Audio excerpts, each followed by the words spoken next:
So, have you ever wondered if you can make things with clip art and how exactly to do it and how can I sell that? So, you're not alone. So, I used to overthink this so hard that I'd actually talk myself out of even trying. So, here's the deal today. There's no need for panic. You don't have to be perfect. You just need to know some basics, and I'm going to show you how to use clip art the right way, and it's easier than you think. So first, we're going to breathe. We're not going to a courtroom today, but we are going to talk about the legal aspects of clip art. And it's about simple creative habits, respecting the artist, and protecting your shop. Think of this as creative common sense, not legalese. And of course, I'm not a lawyer, so make sure that you understand all the terms and conditions of art that you're using. Okay, so let's clear up some very common misconceptions. So, first of all, what is personal use? So, personal use is making it for yourself or as a gift. So, there's no money involved in this transaction. You're giving it away or you're using it for yourself. And then commercial use is creating something you plan to sell and there's money involved in some way. So, I want you to think of it like this. Think of it like an ingredient and a final product. So your ingredient is flour and your final product are cookies. So same kind of thing for clip art. So your ingredient is the clip art. Your final product is a finished product. So let's talk about good and not so good uses of clip art. So first we'll talk about the bad. So what's wrong? So this is a bookmark, and what's wrong with it is basically the clip art being sold as is. It was just copied 3 times and put on the bookmark. There's no added designs, there's no background, there's no text, and that's not to say you have to add all of those things, but you need to add something. And then basically this is just reselling the artist's work. Somebody could extract one of those individual images and have the same image that you just purchased, and this is redistribution. This is not design. So what's good? So this bookmark is good. It has added text, color, layout. There's also some shadows. It combines the elements and it's a finished product. So the clip art is one ingredient, not the only one. And then the end result is you have something new that's sellable. And so you're adding value. You're designing, you're combining, you're transforming, and then you're packaging. So where do people get tripped up and how you won't? Because now you're going to have this information. So 3 reminders. This will keep you confident and safe.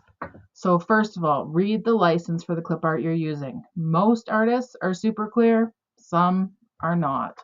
If you're not sure, you should ask. Don't resell the original files. Always turn the clip art into a finished product unless the license allows, which we'll talk about later. And 3, be the designer. It's your layout, your text, your packaging. This is what makes it yours, adding elements to it and making it your own finished product. So a quick heads up here. So no matter where you buy your clip art, don't assume that the platform's license automatically protects you. Always check the original artist's terms because sometimes artwork gets uploaded without permission. And then the platform won't always have your back if there's a dispute. This has actually happened before with some large online graphic brands. Creators thought they were following the rules, but the original artist actually came back and they did go ahead and sue someone, and the platform did not back them up. It's rare, but it's a good reminder. Stay aware, buy from trusted sources.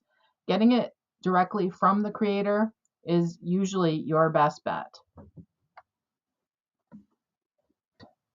So now we need to talk about what I call the famous anything rule. So how do you protect your shop and your creativity and stay original? So don't use any of the following. Famous characters like Disney, Labubu, anime characters, anything you see on TV or that belongs to a brand or a company. Also brand logos or slogans. like Nike or Just Do It, any song lyrics or pop culture quotes, any lookalikes or redraws of famous art. Even if you buy clip art that's labeled for commercial use, double check the source.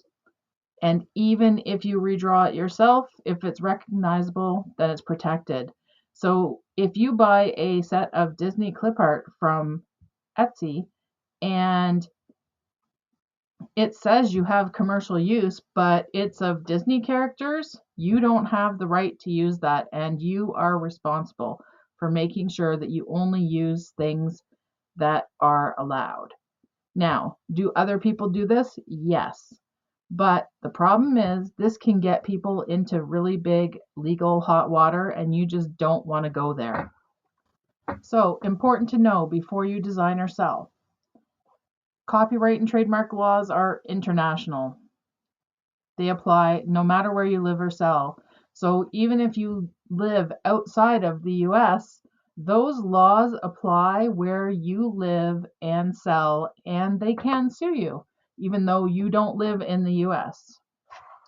Always check before you use. So Google them things, brand name and trademark, or check official trademark databases. There's lots of them, one for each of the major countries. So go out and search them out and then save yourself a headache. Do your search now and it'll save you a ton of stress later. So to add even more confusion, there are different license types. So we're going to talk about those different commercial rights and what are they and why do they matter to you. So we're going to split them out into license type, what you can do, and what you can't do. So the first one is commercial use. So when a clip art set says it has commercial use, you can use this clip art in your own finished products, so printables, stickers, templates, etc. But those finished designs have to be sold as a flattened file. What does that mean? That means that none of the images can be extracted from it. So the clip art is not all by itself. They can't move it around. You've either flattened it to a background or you have combined lots of them together and then saved that as a file that they can't edit at all. So what you can't do, you cannot resell or share the original clip art files. Next, we're going to talk about PLR. So this is private label rights, but I'm going to tell you that this does not really apply to clip art. You will see some people use this term and say that their clip art's PLR, but you'll have to read their terms to see what that actually means, because PLR is usually templates of something. So say a journal or a planner and not clip art. So if we're talking about PLR, you can edit, rebrand, and sell a flattened version. So if you buy PLR, it's like a template, so like a Canva template. And then when you go in, you have to make changes. So say it's a journal page and it's got, a border around the outside that's just a color, and then it's got a title, and then it has lines for people to write. Well, you can go in, and with PLR, what you'd have to do before you could sell this product is you'd have to go in, change the background color, add your own clip art to it, change the title on the page, make some significant changes. Okay, and usually this would not just be one page, this would be a multiple page journal. So you can't then turn around and sell it as a template unless you do the following. So if you want to use that as a template for your customers, what you would have to do is you would have to download that page with the images and the background and the title on it so that those things can't be changed, and then save that as a JPEG or a PNG, bring it back into Canva and put that image back on the page. So the purpose of this would be if you wanted this to be an editable journal for someone where they could actually type their own thoughts, then you can then go ahead and add a text box there so they can type, but they can't move the clip art around. This is what flattening is, and this is how it gets used to make PLR. So the reason we're talking about this is because maybe you'll use clip art to make PLR, so you need to understand what you can do with that clip art inside the PLR, but it doesn't apply to clip art itself. So what you can't do when you create PLR, you can't let the end users extract or reuse the original art, so you can't make it so they can move it around. And you can't offer editable source files with the clip art still inside that's loose. Like I said, if you download it as a flattened file and then put it back in and then you add a text box, that is okay. And then we have master resale rights, so MRR. So what can you do with this? So you can usually use this clip art in PLR products. So you can use this clip art to make PLR products, because a commercial use license does not allow you to use that clip art to make your own PLR. Unless, again, you flatten the page like we just talked about. What can't you do with MRR?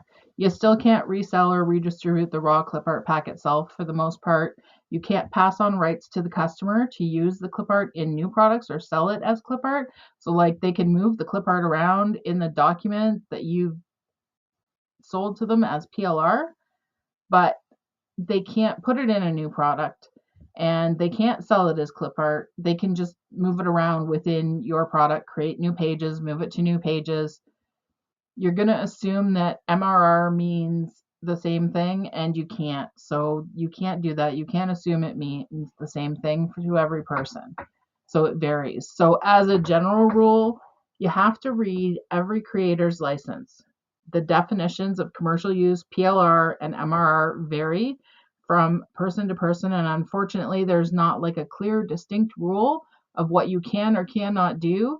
And sometimes people mix up these terms and they write it, but they really don't understand it, and then the rules don't seem to follow what you know about it.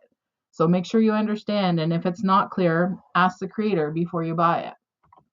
So, are you tired of guessing what's okay to use? So most clip art sellers have very confusing or restrictive licenses. So even when you buy commercial use, it's not clear usually what that means. That's why I created Clip Art to Cash. It's a membership for creative entrepreneurs who want ready to sell clip art without any licensing confusion. Every single pack inside my membership gives you full MRR rights so you can use it, bundle it, and sell it with confidence. So every month you get 200 plus new pieces of clip art, and at least one of the packs that's inside the membership that month is new and exclusive for use of club members only for the first 3 months. What can you do with my clip art? So you can include my clip art in PLR bundles, and it can be loose and it can be ready for people to move around. You can even put a bunch of the clip art on a page and then tell them that they can put it in their own product as long as they're selling that as a flattened product, because you can't pass that on. So you can use it for POD products, so print on demand products, as is. You don't have to add anything to it. You can just use the piece of clip art on a mug. You don't have to change anything. You can resell the clip art as your own on your own website or on websites that do allow that kind of thing. But on your own website, you are not restricted.